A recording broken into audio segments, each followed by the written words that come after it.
Zimbabwe's former finance minister testified Saturday that armed, masked men in uniform abducted him from his home during the military operation leading to the ouster of longtime leader Robert Mugabe, and held him for a week in an unidentified location, fueling debate about the legality of the popular, mostly peaceful takeover by the armed forces. The account by Ignatius Chombo came a day after a High Court judge, a retired general, ruled that the military's actions last week, which commanders described as a move against criminals around Mugabe, were legal. While some critics said it set a dangerous precedent, the decision by Judge George Chiweshe reinforced the military's assertion that it acted within the law even though it set off events, including impeachment proceedings and street demonstrations against the 93-year-old Mugabe, that ended his 37-year rule. The joyful inauguration on Friday of President Emmerson Mnangagwa, a former top aide to Mugabe, showed that most Zimbabweans are happy to have a new leader who might take steps to revive the shattered economy and grant them more freedoms. Even so, perceptions that the abrupt political transition was constitutionally sound are important to Zimbabwe's new leadership, which must prepare for 2018 elections and seeks to attract foreign investment.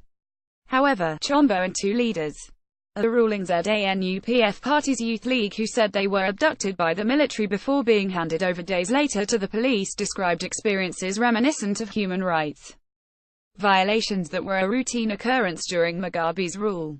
The three men have been linked to a party faction loyal to Mugabe's wife, Grace, whose presidential ambitions triggered the military intervention. "I was in the custody of armed persons who were dressed in soldiers' uniforms," said Chombo, who has been charged with corruption.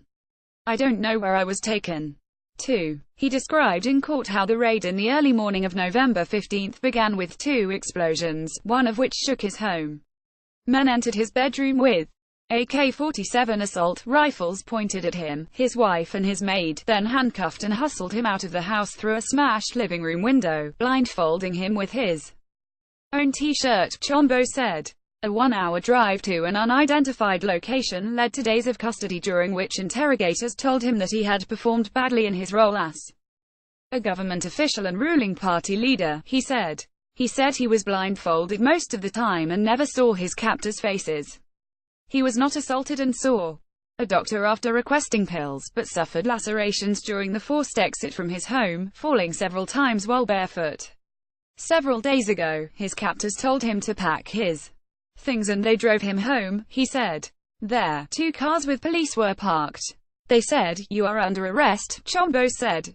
Defense lawyer Love Maduku said it was obvious that Chombo was originally taken by state agents, likely the military, and that his constitutional rights had been violated because he was not taken to court within 48 hours of his detention. The police arrest, he said, was designed to provide legal cover for an illegal act.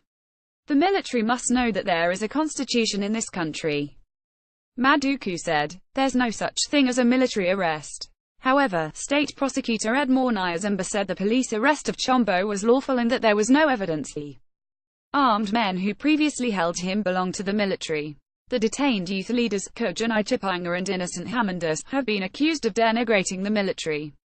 All three men are now in police custody. Associated Press writer Farai Mutsaka in Harare contributed.